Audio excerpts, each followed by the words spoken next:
Put that card down right now. You don't belong here. Sir, this card is completely legal. I just want to... A broke single mother holding an unlimited black card? You think the Houston police are that stupid? I didn't steal it. Cheap fraud. Marcus challenged us to spend money, not so some low-class nobody could dirty the card. No one moved, no one spoke, but what happened next was something none of them were ready for, especially the cruel manager. 48 hours before standing in the glittering River Oaks shopping center, Tasha Miller had still been nothing more than an invisible ghost inside the massive suburban mansion of tech billionaire Marcus Vance. It was the night of his large annual charity gala, an event meant to raise money for Houston's public hospitals, which were on the edge of collapse. Smooth jazz from expensive violins drifted through air rich with the smell of fine wine. More than 300 elite guests, famous tycoons, and powerful ladies in costly custom designer outfits laughed and talked beneath brilliant crystal chandeliers. But Tasha did not have even 1 second to admire that shining luxury. She wore a dirty black server uniform, with the white shirt front she had carefully ironed over and over in her rundown apartment to hide the loose threads beginning to split at the cuffs. The black dress pants she had borrowed from her roommate were a little too short for her thin frame, forcing Tasha to pull the waistband as low as possible to hide the old torn wool socks under the heels of her worn sneakers. The single mother's job was simple, but it drained every bit of strength from her body. Keep collecting empty glasses, quickly wipe up spilled wine from the shining marble tables, and disappear completely before any arrogant wealthy guest had time to notice her lowly presence in this glamorous night. Near midnight, when the main hall began to empty out, Tasha was assigned to clean the West Side Lounge, the quietest and dimmest part of the mansion. As she bent low to gather several napkins thrown under a velvet-covered round table, her rough fingertips touched a piece of ice-cold metal. Tasha pulled the object out of the thick darkness. It was an antique pocket watch made of solid silver, its glass face covered in scratches, its chain broken at one end long ago. It was clearly not a modern luxury accessory of the super rich. It looked like an old family keepsake, the kind of thing someone would carry for sacred emotional value, not for its cash price. If Tasha had been greedy, she could have easily slipped the watch into the deep pocket of her apron. Her apartment was short on rent, and even an old silver item could bring a few $dozen at a pawn shop, enough to buy milk for her son. But Tasha did not do that. She stood up, carefully wrapped the watch in a clean cloth, and walked straight to the central security room. She handed it to the guard on duty, and politely said she had found it under a table in the side lounge and hoped they could return it to its true owner. The guard took it with a careless nod and did not even bother to ask her name. Tasha gave a small smile and quickly returned to cleaning dirty trash without thinking one selfish thought. She had no idea that on the top floor of the grand mansion, inside a hidden surveillance room with absolute security and dozens of high-definition digital screens, the strange tech billionaire Marcus Vance was sitting alone in the dark. Pale blue light from the screens fell across his sharp, thoughtful, cold face. On screen number 4, a wide-angle security camera had recorded everything Tasha did, from the moment she accidentally found the watch to the moment she walked away after handing it to security without a second of doubt or hesitation. Marcus lowered his head slightly and looked down at his empty palm where the only keepsake watch of his late sister should have been resting. In 20 years of fighting through the ruthless business world, he had seen too much betrayal, too many lies dressed up as fake kindness by money-hungry people around him. But the poor black woman in the worn uniform had just done something that made a small warm crack appear in the iron wall of suspicion inside him. The next morning, a sleek black Cadillac suddenly stopped right outside the old changing room, used by temporary service staff. Tasha and 3 other women were politely invited into the car without any clear explanation from the sharply dressed driver. When she stepped into Marcus Vance's large private study in his downtown tower, she felt completely out of place, small and stunned by the luxurious power of the room. The 3 elegant women sitting beside her represented different heights of money in modern American high society. Chloe Sterling, a famous social media influencer with a handbag worth thousands of dollars. Victoria Davenport, a cold executive in a custom luxury suit. And Elena Cruz, an eccentric artist with arrogant eyes that seemed to look down on the world. Poor Tasha was only an unknown cleaner, with rough hands hardened by daily cleaning chemicals. Marcus Vance entered the room without any of the flash or display expected from one of the world's leading tech billionaires. He wore a simple gray turtleneck sweater, his sharp eyes moving across the 4 women before stopping at the antique oak desk. He slowly placed 4 identical black velvet boxes on the surface. When the boxes opened, 4 American Express Centurion cards, powerful black cards with no spending limit, the kind only the super rich could own, immediately gleamed beneath the room lights. "You have exactly 72 hours, Marcus said in a low voice that carried through the large room without a single unnecessary emotion. Spend the money on this card on whatever you believe has the greatest value in your life. I will not limit the amount, the place, or the way you spend it. The winner, the person who finds the true value I am looking for, will receive a position so high that money can never buy it. Remember, every transaction will be updated in my system in real time with complete accuracy. Chloe Sterling immediately picked up the card with an arrogant smile of victory. Her eyes moved over Tasha with contempt, as if having a poor, ragged woman in the same room was a deep insult to her honored upper-class bloodline. Victoria Davenport accepted the card with a calculating nod of a seasoned businesswoman. Her mind was clearly already running at full speed, trying to find a way to invest the money and make the strongest impression on the powerful billionaire Marcus Vance. Elena Cruz took the card with the excited curiosity of someone always eager to test the limits of her strange artistic vision. Only Tasha Miller stood frozen in place like a statue. Her hand shook as she touched the cool, finely made metal surface of the legendary black card. She could not understand why an untouchable billionaire had chosen her for this insane game, but when she thought about the huge old medical debt left by her late mother and the rent bill pressing on her shoulders, she silently tightened the card inside her thin hand, searching for one small chance of survival for her little family. Tasha slowly walked out of the solid tower of Vance Enterprises with the legendary black card buried deep inside the pocket of her old jacket from the previous winter. She did not choose to call an expensive luxury taxi. She did not even glance at the high-end fashion stores shining along both sides of Houston's busy Main Avenue. She quietly walked 3 long blocks to the familiar public bus stop and stood in line with tired poor workers heading home after a hard day shift. The crowded old bus number 52 quickly carried her away from the bright, luxurious downtown lights and back to Fifth Ward, a poor neighborhood full of weathered wooden duplexes and cracked asphalt streets holding dirty rainwater after a heavy storm from the Gulf. Her cramped rental apartment sat on the second floor of an old building in the outer neighborhood where the rusty fan of the air conditioning unit buzzed nonstop day and night. When Tasha pushed the wooden door open, the warm smell of onion porridge welcomed her. On the torn fabric sofa with yellow foam showing through the ripped spots, her 7-year-old son Toby lay curled under a thin, worn blanket. His small face was red from a low fever that had started the night before, and his dry lips moved slightly when he saw his mother come home. Tasha quickly dropped to her knees beside him and pressed her rough hand against his forehead. The burning heat made the poor mother's heart tighten with pain. At that moment, Tasha's phone received a text from the landlord. Miller, overdue rent of $1,900 must be paid before 9 a.m. Monday. If not, I'm throwing all your stuff onto the street. Tasha looked at the red words on the screen, then at the billionaire's shining black card under the light. This was the tool that could save her miserable life instantly or destroy her dignity forever. The 65th floor of Vance Enterprises Tower sat in near total silence, with only the faint hum of the central air conditioning system breathing out cool air. On the glossy black granite wall, 3 large digital screens gave off pale blue light that fell across the sharp, emotionless face of Marcus Vance. He leaned back in the large leather chair, fingers locked beneath his chin, his gray eyes never leaving the command lines and financial data shifting in real time. This central control panel was directly connected to the location and payment systems of the 4 American Express Centurion cards he had given away less than 12 hours earlier. To Marcus, this was not a wild game from a man with too much money. It was a large-scale behavioral psychology operation, where the mask of upper-class elegance would be stripped away by the strange power of unlimited numbers. The screen on the left suddenly flashed a bright yellow line, signaling that the first large transaction had gone through. Digital text moved across the screen. Payment invoice at Via Monte Napoleon Luxury Fashion Boutique, Milan through remote authorized buyer. Amount $85,000. Cardholder, Chloe Sterling. Marcus slightly lifted one corner of his mouth in a smile with no warmth. He could easily picture the 26-year-old influencer lying across a silk-covered bed in her Houston penthouse, swiping through a tablet and ordering a personal shopper in Italy to gather limited-edition crocodile handbags. Less than 10 minutes later, the screen gave another dry ping. Another transaction worth $40,000 went through directly at the most luxurious jewelry shop in River Oaks District. This time it was a sparkling diamond necklace Chloe had wanted for a long time, preparing for her next live broadcast to millions of followers. Money to Chloe was a weapon, building a fortress of illusion around nobility, a desperate attempt to save the fading reputation of the Sterling family. Right below Chloe's notice, the second screen began showing far more complex activity. It was Victoria Davenport's card.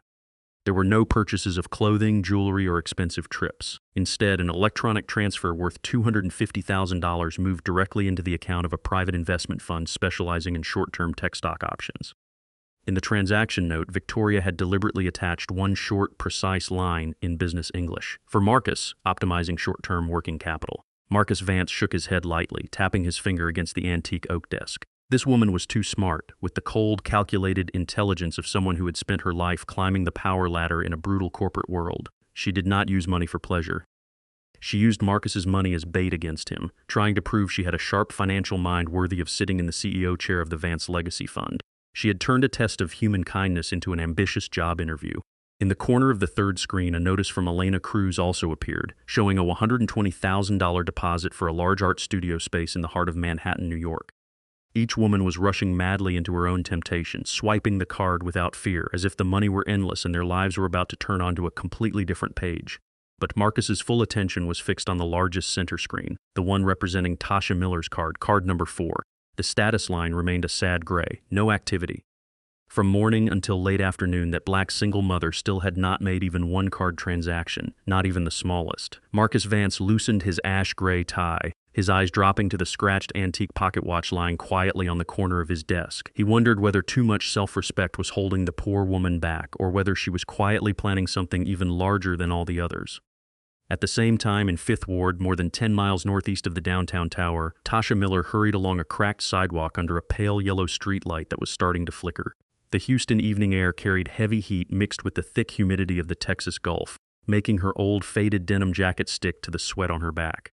In her right pocket, the sharp metal edge of the Amex Centurion card pressed against her thigh with every step. Tasha had just finished a 6-hour cleaning shift at an office building in the suburbs. Her whole body ached and the joints in her fingers hurt from contact with strong floor cleaner.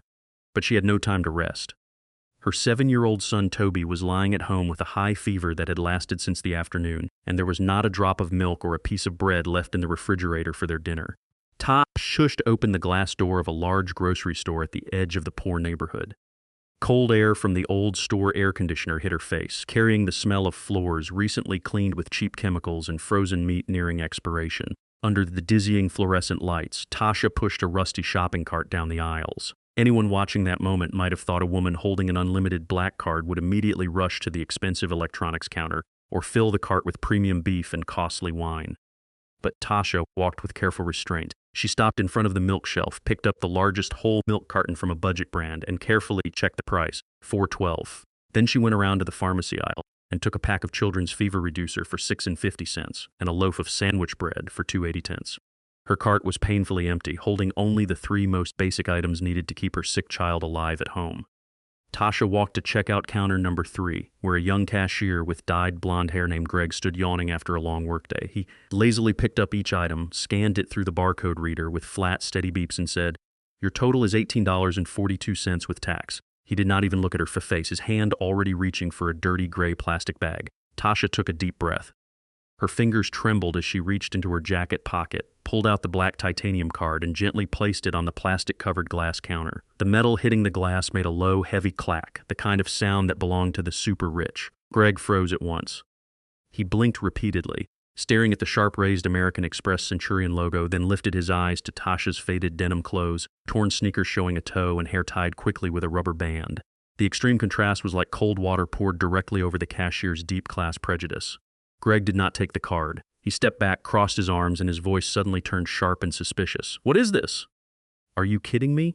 "I'm using this card to pay for my groceries," Tasha answered calmly. Her voice was small but very clear, and her eyes looked straight at Greg without turning away. "I don't know where you found this piece of metal, or which rich guy in River Oaks you just pickpocketed while cleaning somebody's house," Greg said, holding back a mocking laugh. He grabbed the radio beside his belt and pressed the call button. "Henderson, come to Register 3 right now. We have a suspected high-level black credit card fraud case." Less than 2 minutes later, Henderson, the grocery store floor manager with a large body and a heavy belly tightened under his green uniform shirt, walked over with a hostile face. He picked up the black card, flipped it back and forth under the fluorescent light, then threw a threatening look at Tasha. "This card does not have your name embossed on it. This is a high-level corporate privilege card registered under Vance Enterprises.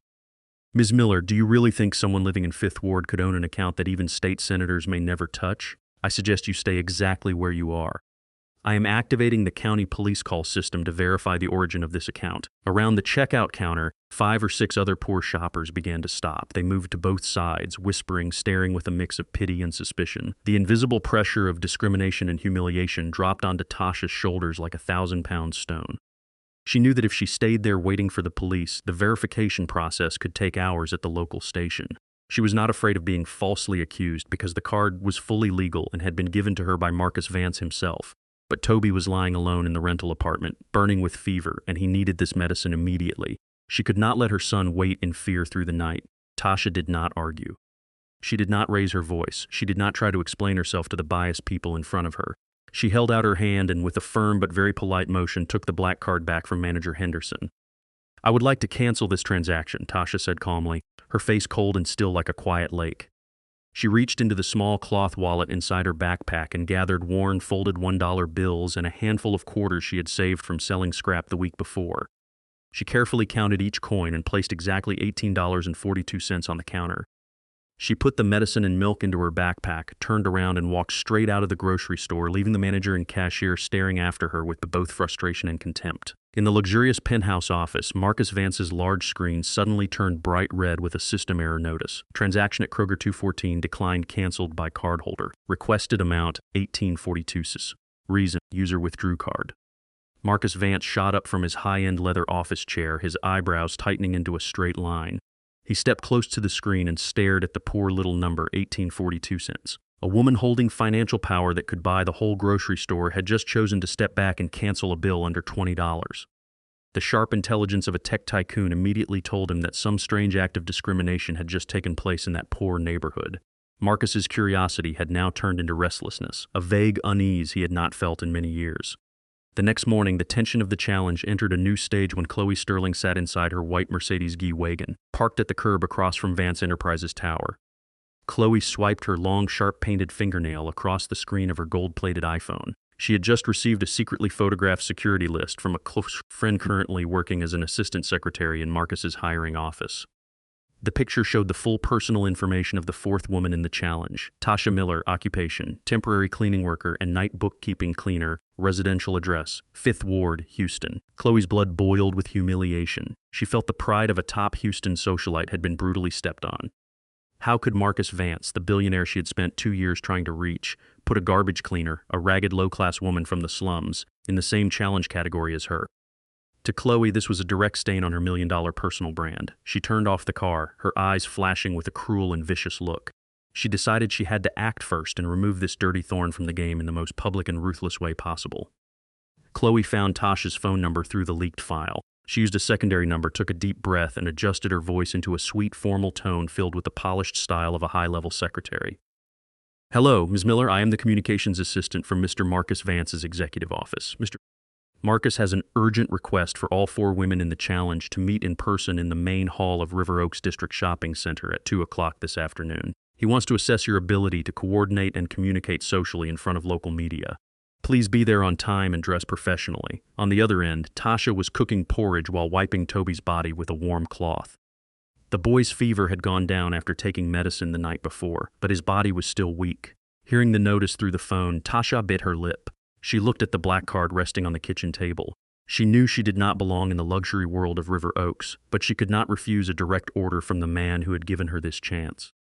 She needed to complete the challenge seriously so she could earn a stable position at the Legacy Fund, so Toby would never have to live in poverty again. She called Mrs. Gable, the kind widowed neighbor across the hall, and asked her to watch Toby for 2 hours. Tasha opened her closet and chose the only pair of black dresses that was not torn and the pale blue shirt she usually wore to job interviews. She had no money for a taxi, so she got on bus number 52 again, heading toward the richest shopping district in the world. At exactly 2 in the afternoon, Tosh stepped off the bus across from River Oaks District. The scene in front of her looked like a completely different planet from gray 5th Ward. Perfectly trimmed palm trees, polished granite walkways without a trace of dust, and giant glass buildings for fashion houses like Chanel, Gucci, and Cartier all gave off a suffocating aura of power. Tasha walked slowly into the main hall of the shopping center, where she saw Chloe Sterling standing with 3 of her upper-class friends. They all wore stunning designer dresses and held expensive phones ready to record live video. There was no meeting set up by Marcus Vance here at all. The entire main hall now held only Chloe and the cruel trap she had prepared. When she saw Tasha approaching in clothing so simple it almost looked pitiful, Chloe immediately stepped forward and blocked her path right at the entrance of a luxury watch boutique. She crossed her arms over her chest, and her arrogant voice rang loudly on purpose to attract the attention of all the wealthy shoppers nearby. "Oh, look who's here! The scammer of the year has arrived. Ms. Miller, do you even know where you are, coming here in that dirty condition to ruin other people's floors? I came here because of a notice from Mr. Marcus's office, Tasha said calmly, standing firm, her hands clasped tightly in front of her stomach as she held onto her dignity. Marcus's office. Chloe burst out laughing in mockery, turning to her three friends who were also covering their mouths and giggling with contempt. Marcus Vance is an elite billionaire. He would never lower himself to call a cleaning woman here. Everyone, look! This black woman is hiding a stolen Centurion black card from Vance Enterprises in her pocket. She was planning to use it here for a designer shopping fraud so she could change her poor little life. Immediately, Harrison, the head manager of the luxury boutique area, came quickly out of the store in a neatly pressed black suit with a gold lapel pin, followed by two large security guards in uniforms with utility belts. Harrison looked Tasha up and down with deep disgust. He shoved Tasha's shoulder hard, making her stumble backward and hit the expensive watch display case behind her. "Put that card down right now. You don't belong here," Harrison shouted, his voice full of cruelty and arrogance. "A broke single mother holding an unlimited black card? You think the Houston police are that stupid?" "I didn't steal it," Tasha said, her voice hardening, but her eyes still looked straight ahead without fear. She pressed her lips together, her hand tightening around the worn backpack belonging to her son waiting at home. She felt a fierce wave of anger rising in her chest, but her natural self-respect would not allow her to cry or beg these cruel people. 12 wealthy customers around them stopped. No one moved. No one spoke up to help her. Heavy social pressure covered the luxury space, turning Tasha into a criminal displayed before the fake justice of the rich. Chloe Sterling smiled in triumph, holding up her phone with the live video running, recording Tasha's face in close-up so she could spread it across social media and destroy her honor forever. In the corner of the hallway, the heavy footsteps of 3 Houston police officers who had received an emergency call began to sound. The steel chain of handcuffs clinked with a chilling, metallic sound as one officer pulled them from his belt. Manager Harrison pointed at Tasha and gave a cold order. "Arrest her right now." "This is a suspect in first-degree financial fraud." The handcuffs were lifted in front of her, and Chloe smiled with complete satisfaction behind the phone camera, believing she had fully won the game. The sound of steel striking steel was sharp, cold, and exact. Officer Davis of the Houston Police Department stepped forward, his pistol shifted slightly at his hip, his right hand already on the steel handcuffs attached to his leather belt. Red and blue light from the patrol car outside the glass lobby of River Oaks reflected through the windows, throwing broken streaks of color across Chloe Sterling's defiant face. The influencer held up her gold-plated phone, her thumb constantly tapping the screen to adjust the close-up angle on Tasha Miller's rough, calloused hands. Comments on the live stream were flying by at terrifying speed, thousands of lines mocking a cleaner who dared to step into the shopping district of the super-rich. "Stand still and face the wall, Mom," Officer Davis said in a low voice, his hand roughly gripping Tasha's elbow. "We received a report of high-value privileged credit card fraud. Any resistance will be treated as a criminal offense." Manager Harrison stood beside them with his arms crossed, his clean-shaven chin lifted in victory. Worked in River Oaks long enough to believe he could class people by clothing labels, and a woman wearing a pale blue shirt frayed at the cuffs like Tasha absolutely did not belong among people allowed to hold an Amex Centurion card. He was waiting for a pathetic scene where this single mother would cry, fall to her knees on the shining marble floor, and beg for forgiveness, giving entertainment to the wealthy ladies watching around her with disgusted eyes. But before the handcuffs could close, the sharp sound of brakes rang out in front of the main lobby. A glossy black Cadillac Escalade with dark-tinted windows stopped directly in front of the pedestrian entrance. The rear door opened at once. Thomas, the closest assistant to billionaire Marcus Vance, a middle-aged man wearing a perfectly tailored charcoal gray suit, stepped out carrying a Hermes leather briefcase. His steps were firm, and the sound of his dress shoes hitting the stone floor felt as dramatic as a countdown clock. "Lower your restraints immediately, officer," Thomas said. His voice was not loud, but it carried authority that made Officer Davis freeze in surprise. Thomas did not give Chloe or Manager Harrison even one glance. He walked straight in front of the 2 officers, opened the leather briefcase, and pulled out a file stamped with the red seal of Vance Enterprises, along with a Supreme Guarantee authorization bearing the wet signature of the governor of Texas. "The Amex Centurion card with identification number 4082 is fully legal and part of the privileged budget package personally issued by Mr. Marcus Vance," Thomas said, holding the document close to Officer Davis' face, his voice cold like commercial contract terms. "The holder of this card, Miss Tasha Miller, has full spending authority without any third-party review or limit. If you carry out this baseless arrest, our legal team of 2 senior attorneys will file a lawsuit against the Houston Police Department for defamation and unlawful detention before 5 o'clock this afternoon." Manager Harrison's face instantly shifted from red to bloodless white. He stepped back, his hands trembling as they dropped to his sides, his mouth open but unable to form any explanation. Officer Davis glanced over the raised seal on the paperwork, and his expression changed completely. He quickly released Tasha's elbow, stammered a few apologies about a system mistake, and then motioned for his partners to retreat toward the patrol car. Chloe Sterling stood frozen in place, her phone feeling suddenly heavy in her hand. The live stream was still running, but the arrogant comments from moments earlier had been replaced by confused questions and mocking remarks about the young socialite's public mistake. Chloe angrily stomped her Christian Louboutin heel against the floor, shut off the phone screen, then turned and walked straight into the VIP elevator without daring to look back. In the middle of the large shopping center hall, Tasha Miller remained standing, her back straight like an old oak tree before a storm. She did not cry. Not a single tear fell across the thin face of the single mother.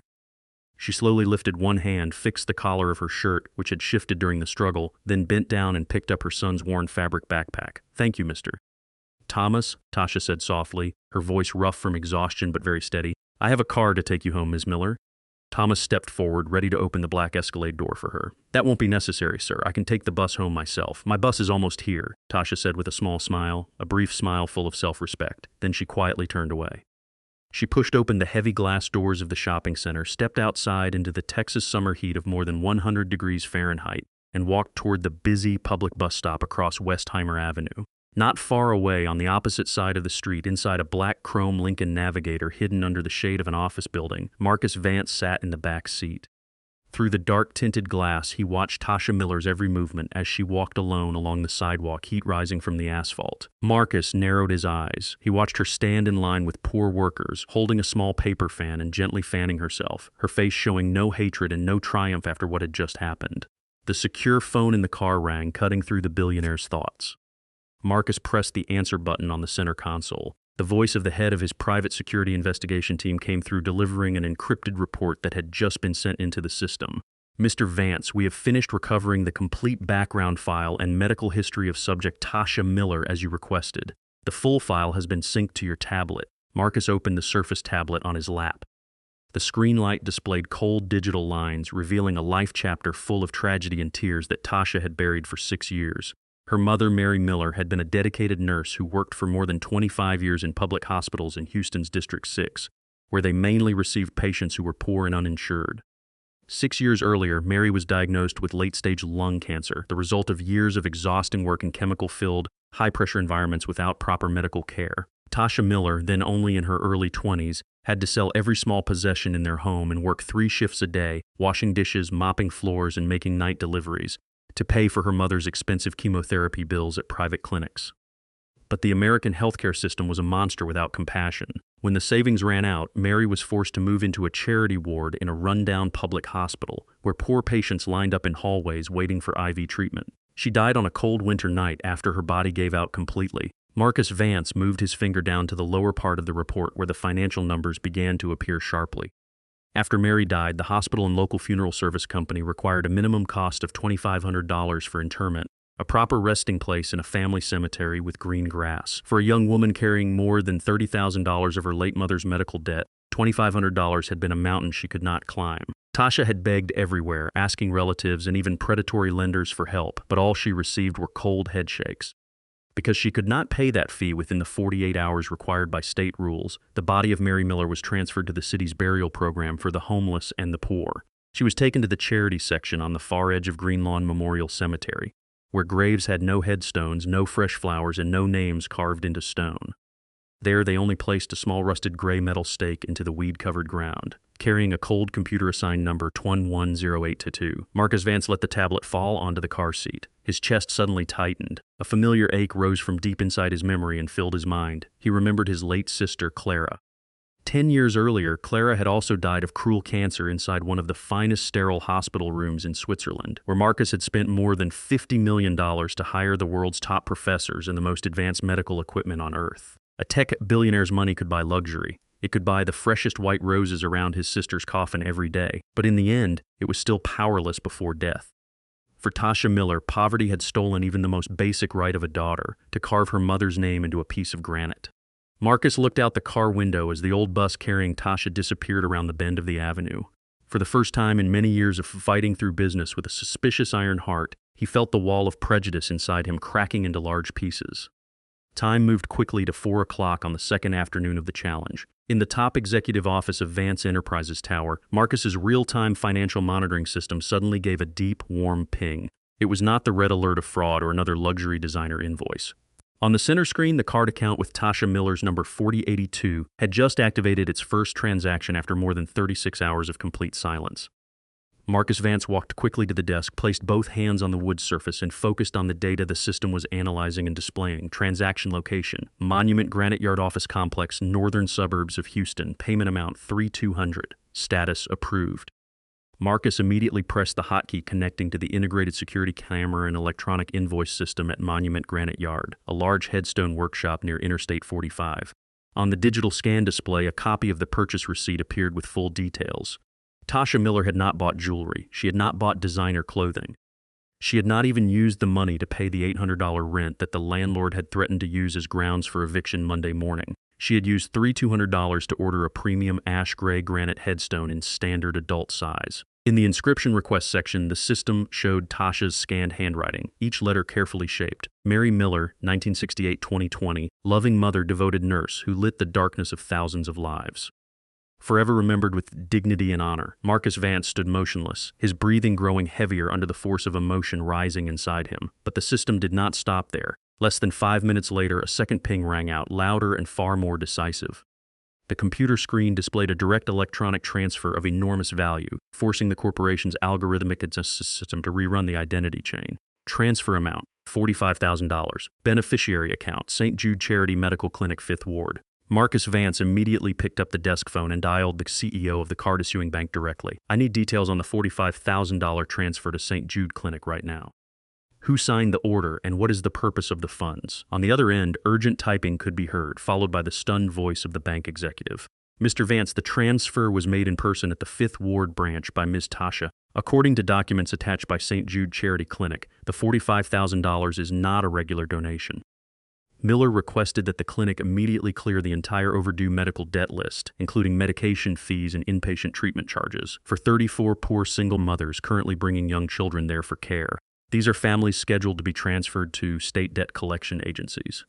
"Did she keep anything for herself?" Marcus asked, his voice carrying a slight tremble he did not even notice. "No, sir." After making those two transactions, the available limit on the card remained extremely large. But Ms. Miller signed the closing receipt for the day and left with her old backpack. "We also checked her personal accounts at local banks. No funds were transferred to her private account. She truly used all of that money to pay debts for strangers in her neighborhood." Marcus Vance let the phone receiver drop onto the desk. It hit with a dry clack and went silent. The tech billionaire, the man worth tens of billions of dollars, the man who had always believed every relationship in the world operated through self-interest and greed, now stood frozen in the middle of his huge office. He looked over at the next screen, where Chloe Sterling's transactions showed expensive handbags, private jet flights, and Victoria Davenport's selfish, calculated stock plays. All of those suddenly looked small, pathetic, and meaningless before the act of the poor black woman from 5th Ward. Tasha Miller was facing the threat of having all her belongings thrown onto the curb the next morning because she lacked rent money. Her son had just gone through a high fever without money for better milk. But when she held ultimate financial power in her hand, the first and only things she thought of were giving her late mother back her name and freeing other single mothers from the noose of medical debt. She did not use money to change her social status. She used money to mend the torn places of compassion in this cold society. Marcus walked to the glass wardrobe, took out an ash-gray wool overcoat, and slipped it over his broad shoulders. His eyes no longer held their usual coldness or doubt. Instead, they carried a fire of decision and deep respect. He pushed open his office door and stepped into the hallway where Thomas and the security team were waiting. "Mr. Vance, you have a board meeting at 5 o'clock. Thomas hurried forward, holding the digital schedule book. "Cancel every meeting tonight," Marcus Vance said firmly, his steps faster than ever as he headed straight for the private elevator. "Thomas, call the driver and have the car ready immediately." "Where are we going, sir?" Thomas asked in confusion as he followed the billionaire. Marcus Vance stopped in front of the elevator doors, turned his head, and looked directly at his closest assistant with the firmest eyes Thomas had ever seen. "To Greenlawn Memorial Cemetery right now. We have something important to do before the sun goes down." The powerful floodlights from major media outlets like Bloomberg, CNBC, and the Houston Chronicle swept constantly across the ground floor lobby of Vance Enterprises Tower. The thousands of square feet of space were enclosed by 10-meter-tall reinforced glass walls looking directly out onto Houston's busy Central Avenue. The floor, made from white Carrara marble, had been polished so brightly that it reflected every movement of the more than 200 reporters, financial analysts, and wealthy social figures gathered there. The whispers, the clicking of camera tripods, and the tapping of laptop keyboards created an atmosphere thick with curiosity. This surprise press conference had been announced by Marcus Vance's executive office only 2 hours earlier, with one short message: announcement of the new executive director of the Vance Legacy Fund, a charitable foundation holding a trust budget of $500 million. At the center of the main hall, right in front of the modern oak and glass podium, Chloe Sterling stood surrounded by 5 fashion and lifestyle reporters. She wore the black haute couture gown worth $85,000 that had been sent directly from Milan the night before through an authorized buyer. The dress hugged her body and slit high above the thigh, paired perfectly with the $40,000 diamond necklace she had bought at River Oaks. Every time Chloe tilted her head, the diamonds caught the light, sending glamorous flashes under the cameras. She kept lifting her slim hand to brush her hair, deliberately showing off the large emerald ring on her index finger. Chloe's smile overflowed with the confidence of someone certain victory was already in her hand. To her, spending money to highlight her personal brand was the only way to prove upper-class value to a tech billionaire like Marcus. Mrs. Sterling, there are rumors that you used Mr. Vance's privilege card for massive purchases over the past 48 hours. Do you think this is a stepping stone for you to take over the legacy fund? A female reporter from the Houston Chronicle asked, holding a recorder close. Chloe lifted one corner of her mouth, her eyes sliding across the camera lens with open arrogance. The Vance Legacy Fund needs someone with public influence, someone who knows how to turn cash flow into values people can actually see on the covers of major magazines. I did not spend money on myself. I invested in raising the fund's image to a level no charity organization in Texas has ever reached. About 10 steps away, Victoria Davenport stood alone beside a stainless steel column. Fashion reporters were not crowding around her, but 2 economic analysts from Bloomberg were listening closely as she spoke. Victoria wore a custom Navy power suit, holding an iPad Pro against her chest with financial growth charts displayed on the screen. Her face showed no sign of exhaustion after 2 sleepless nights managing capital. Victoria's smile belonged to a smart, polished commander of the business world. She knew Chloe was nothing more than an empty moving vase. To Victoria, the $250,000 transfer into a private investment fund to purchase short-term tech stock options was the decisive move. She had optimized the assigned money into an instantly profitable asset, and the note for Marcus was the code proving she had the mindset of a supreme asset manager. Short-term financial transactions are always the most accurate answer to preserving and growing the capital flow of a legacy fund, Victoria said, her tone cold and logically calculated. Mr. Vance is a man of real data. He will choose someone who knows how to create money, not someone who knows how to burn it on luxury fabric. While the 2 women from the upper-class world displayed all their confidence and power under the flashlights, Tasha Miller stood quietly alone in a hidden corner behind the giant LED wall, near the gray emergency exit. She had arrived last because bus number 52 broke down with a flat tire under Houston's harsh sun. Tasha still wore the same simple old clothes from the day before, the black pants slightly too short at the ankles and the pale blue shirt she had ironed flat even though the hem had begun to fray. Her rough hands were clasped tightly together, gripping the strap of the old fabric backpack that held her son's fever medicine. She did not stand under the lights. No reporter noticed her. Some even thought she was a tower cleaning worker waiting to clean up after the event ended. Tasha lowered her head slightly and looked at the screen of her old phone. A message from Mrs. Gable had just arrived. Toby ate all his porridge and is sleeping well. Don't worry, dear. Tasha took a deep breath, her chest rising softly. She did not care about the executive director title or the $500 million. She had only come because she had promised Marcus she would go to the end of this challenge, as a thank you because he had helped her restore dignity to her mother at the cemetery the afternoon before. At exactly 3 o'clock, the noise in the grand hall suddenly fell silent when the gold-plated private elevator doors opened. Marcus Vance stepped out with long, firm strides. He was not wearing his usual suit and tie. He had only an ash-gray light overcoat over a black turtleneck. The billionaire's sharp face was cold like stone, his gray eyes sweeping across the entire room before he stepped onto the podium. Thomas, his closest assistant, followed right behind and placed an encrypted tablet on the oak surface. Marcus gave no polite greeting. He stood straight in front of dozens of television microphones, both hands resting on the edge of the podium. His low voice carried through the wide space through the digital surround sound system. 48 hours ago, I gave 4 unlimited American Express Centurion cards to 4 women. My challenge was simple: spend that money on whatever they believed had the greatest value in their lives. Today, I called this press conference not to display the wealth of Vance Enterprises, but to announce the result of a moral audit. Marcus tapped the tablet screen with his index finger. Immediately, the giant LED screen behind him, as wide as a tennis court, lit up and showed a detailed financial data table with green and red numbers running in long lines. Let us begin with the first person, Marcus said, turning and pointing at the data line labeled Chloe Sterling. Ms. Sterling, in 2 days you completed 16 transactions totaling $185,000. The screen instantly enlarged the receipt images from Milan and the River Oaks jewelry store, along with direct screenshots from Chloe's social media accounts showing posts bragging about wealth. Chloe Sterling lifted her chest slightly, the smile on her face widening as she glanced at Victoria with obvious triumph. You believed the greatest value in life was a one-of-a-kind haute couture gown and a sparkling diamond necklace to perform before millions of social media followers? Marcus's voice suddenly turned cold, sharp as a surgical blade. But my data analysis system does not stop at the surface of invoices.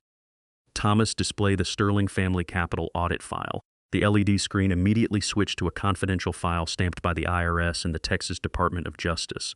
The smile on Chloe's face froze. Your family's personal fashion brand is on the edge of bankruptcy with overdue federal tax debt of $3 million, Marcus Vance said, stepping forward, his eyes fixed on Chloe as if seeing through her expensive foundation.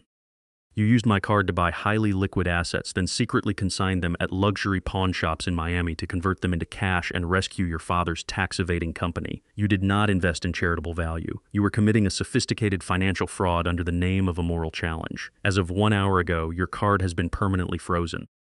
All the designer goods you purchased have been seized by financial crime officers at your apartment and will be publicly auctioned to benefit the Harris County Poor Children's Fund.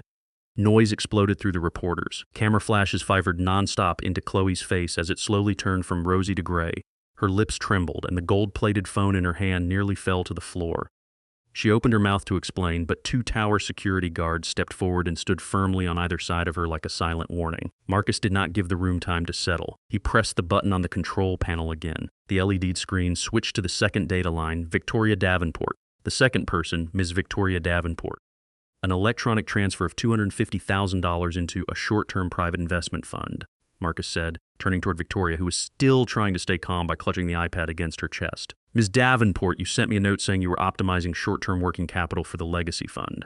A sharp executive mindset, correct? Victoria nodded slightly, trying to keep her voice confident. Mr. Vance, that was a legal decision based on the terms of the challenge. Legal? Marcus laughed coldly, and the sound carried through the microphone with open sarcasm. The private investment fund you transferred the money into is a shell company registered in Delaware under your cousin's name. You used confidential information about Vance Enterprises' new bioprocessing chip development project, which you accidentally read on my desk during the gala night, to carry out insider trading. You purchased options into partner company before we announced the official contract next week. You were not investing for the fund. You were using my money to conduct an illegal speculation plan to prepare yourself for an executive seat and personally gain up to $500,000 in spread profit. Marcus raised a document signed by the U.S. Securities and Exchange Commission in front of the cameras. Our legal department and the SEC received the full chain of your transaction data 1 hour ago. Your suspension order and securities account freeze have been executed. Ms. Davenport, you have exactly 15 minutes to leave this tower before federal agents arrive to speak with you about economic espionage and insider trading. The entire main hall fell into a frightening silence. Victoria Davenport's face lost all color. The iPad slipped from her thin fingers and hit the marble floor with a sharp crack, its glass screen breaking into tangled lines. She could not say another word. She staggered backward, then turned and fled from the main hall through a side door under the contempt-filled eyes of the economic reporters. Marcus Vance stood still at the podium. He did not look after Victoria's miserable figure. He took a deep breath, and the cold face of the billionaire suddenly softened. His eyes shifted from the sharpness of a tycoon to a warm, respectful tenderness. He looked straight toward the hidden back corner of the room, where Tasha Miller stood silently beside the emergency exit. And now the final person, Marcus said, his voice warm and filled with a strong emotion that made every reporter swing their cameras toward the dark corner. The giant LED screen behind him erased all the dry financial charts. The red numbers of fraud disappeared. In their place, 2 images appeared side by side in powerful contrast. The image on the left was a copy of a Kroger grocery receipt with the small amount, $18.40 tukas, with the note canceled because customer withdrew card. The image on the right was a live photo from Greenlawn Memorial Cemetery at sunset the previous day. In the photo, in the wild charity section that had once been full of weeds and nameless gray metal stakes, a beautiful ash-gray granite headstone now stood tall. It was finely crafted, its polished surface reflecting the red sunlight of late day. On the granite, sharp gold raised letters appeared before hundreds of media cameras. Mary Miller, 1968-2020, loving mother, devoted nurse who lit the darkness of thousands of lives. Forever remembered with dignity and honor. The crowd of reporters began whispering in surprise. Marcus signaled the screen to change to the next image. An electronic transfer receipt for $45,000, stamped and confirmed by St. Jude Charity Medical Clinic in Fifth Ward, along with a long list of 34 poor single mothers whose overdue medical debts had been fully erased. Marcus Vance stepped away from the podium, holding a wireless microphone. He slowly walked down the steps, moving toward the corner where Tasha stood. Every reporter and camera operator automatically moved aside, creating a straight path between the most powerful billionaire in the city and the poor cleaning woman. "This woman," Marcus said, pointing toward Tasha, his voice echoing with pride and emotion, "when holding my black card with ultimate spending power, was denied the chance to pay for a carton of milk and a pack of fever medicine worth less than $18 for her sick child at home, simply because she wore worn-out clothes and lived in the poor neighborhood of Fifth Ward. She had to gather coins to buy medicine for her son while being humiliated by people filled with prejudice." Marcus stopped 3 steps away from Tasha, his eyes looking directly into hers, with the deep understanding of two souls that had both known the pain of losing someone they loved most to the cruelty of fate. "She is facing eviction from her rental apartment tomorrow morning because she is short $1,800 in rent. But she did not use 1 cent of my card for herself. She did not buy new clothes, did not buy a luxury car, and did not even pay the rent debt threatening her and her child's life. Instead, she used $3,200 to buy back dignity and restore the name of her late mother, a poor nurse who gave her life caring for others, only to be buried under a nameless metal stake." Marcus's voice caught for 1 second. He lifted the tablet showing the St. Jude Clinic debt clearing records, and she used the remaining $45,000 to free 34 other poor single mothers from the noose of medical debt, buying back the future and peace of hundreds of children in Fifth Ward. "When those 2 upper-class women used my money to satisfy personal greed and illegal speculation, this woman used it to mend the torn places of kindness in our society. She found the true value I was looking for, a value no pile of money and no diamond necklace can ever buy." Marcus Vance bowed his head formally to Tasha before all the media in Texas. He turned back toward the podium and his voice rang out like a declaration. "I am honored to introduce to the media and the public the new executive director of the Vance Legacy Fund, Ms. Tasha Miller. From today forward, Ms. Miller will have full authority to manage the fund's $500 million budget to build public hospitals and erase medical debt for the poor across Texas. And I have personally purchased the entire duplex building where Ms. Miller lives, transferring permanent ownership to her and her son." Absolute silence held for 2 seconds. Then the entire hall exploded into thunderous applause that did not stop. The clapping of hundreds of reporters and the cheers of witnesses echoed through the glass tower lobby. Camera flashes burst again and again, creating a bright, shining sea of light around Tasha Miller. Tasha Miller stood in that sea of triumphant light, and the tears she had held back for so many years finally rolled down her thin cheeks. But they were not tears of suffering or shame. They were tears of complete release, of a mother who knew that from now on her son would live with dignity, and her mother's soul in the cemetery could finally smile in peace beneath the blue American sky. She looked at Marcus Vance, the man standing beside her with a rare, warm smile on his face, and she knew that her life and her son's life had forever turned to a new page, filled with the light of real justice. Late Thursday afternoon, the sky above Green Lawn Memorial Cemetery in the northern suburbs of Houston turned a soft honey gold. The tropical storm that had swept across the state earlier that week had moved back toward the Gulf of Mexico, leaving white cotton clouds drifting near the edge of the horizon. The air no longer carried the burning heat from before. Instead, a cool breeze moved through, carrying the smell of damp earth and freshly cut grass. 6-year-old Toby sat cross-legged on a blue picnic blanket, spread beside the base of the headstone. He wore a clean striped t-shirt, and his round face no longer held the pale look from days of fever. In his hand was a lemon-yellow Crayola crayon. He was carefully drawing on a small white sheet of paper placed over a piece of cardboard. Toby drew a large woman with white wings like the angels in his old storybook. Beside her was a small house with a chimney sending out pink smoke. Tasha Miller stood a few steps away, both hands in the pockets of her cream-colored pants. She quietly watched her son work, a peaceful and gentle smile staying on her lips. Every time a light breeze from the western field moved through the oak leaves, the rustle of nature sounded like soft music for the stillness of that place. Toby lifted his head, held the paper toward the headstone, then looked at his mother.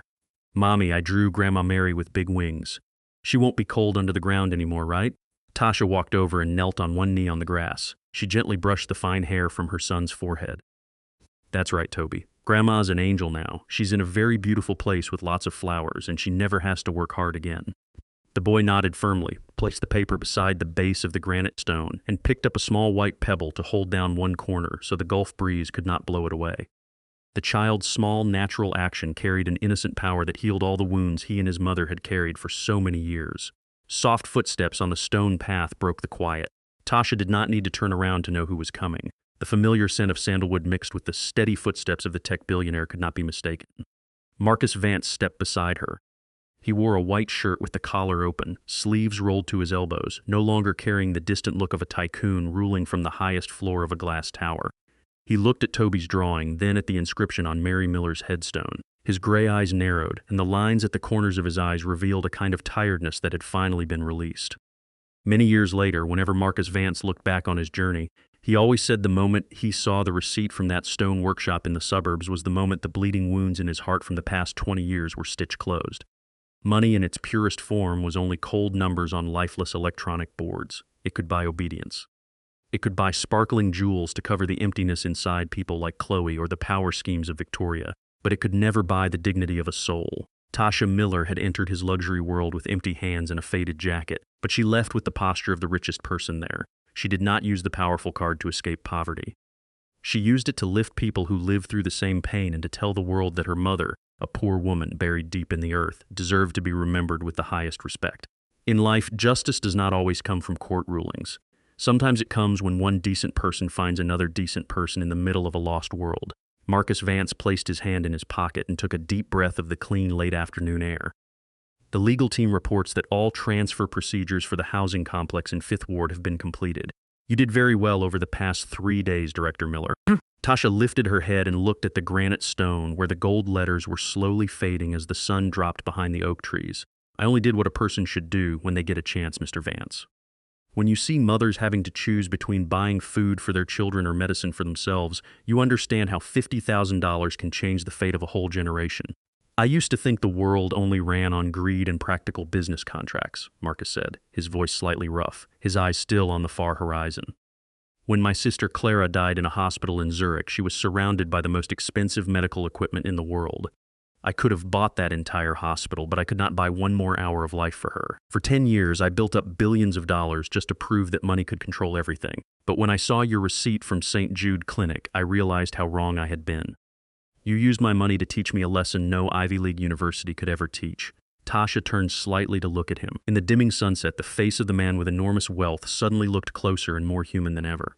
He was no longer a cold judge in a harsh moral challenge. He was only a brother carrying a wound that had never healed, a man searching for a reason to believe in real human goodness. We cannot control death, mister. Vance, Tasha said softly, her hand touching the cool side of the granite stone. But we can control how we remember the people who are gone. My mother always said a person only truly dies when no one says their name with gratitude anymore. Today, my mother has a name and 34 mothers in Fifth Ward have a chance to keep living. That is all that has value. Toby had finished his drawing by then. He stood up, brushed bits of grass from his pants, and ran over to hold the edge of Tasha's shirt. Mommy, I'm hungry. Marcus Vance bent down and smiled at the boy, a smile with no caution and no class distance. Toby, would you like to get fried chicken and biscuits at the Popeyes nearby? I know a place with really good fries. Toby's eyes lit up and he looked at his mother for permission. Tasha nodded softly, her smile spreading a gentle warmth through the late afternoon air. As the three of them walked toward the car, a cold wind suddenly blew in from the north, carrying the dampness of a southern night. The wind pushed hard through the old oak trees, sending dry leaves skimming across the ground. Marcus Vance did not say a word. He stepped forward and shifted his tall frame directly in front of Tasha and Toby, using his broad back and overcoat to block the cold wind blowing toward them. Tasha stopped for a moment. Their eyes met in the dim space of the cemetery. There were no reporter cameras now, no privilege cards, no doubt, and no distance between a billionaire and a cleaning woman. Between them now, there was only the deep understanding of two people who had walked through the darkest, coldest corners of life and found each other in the light of kindness. The Escalade started softly, its white headlights cutting through the darkness, slowly covering Green Lawn Memorial Cemetery. Behind them, the ash-gray granite stone still stood firm among the green grass, holding the name of a poor nurse in eternal dignity, as proof that in this world the things that truly matter are always the things money can never price.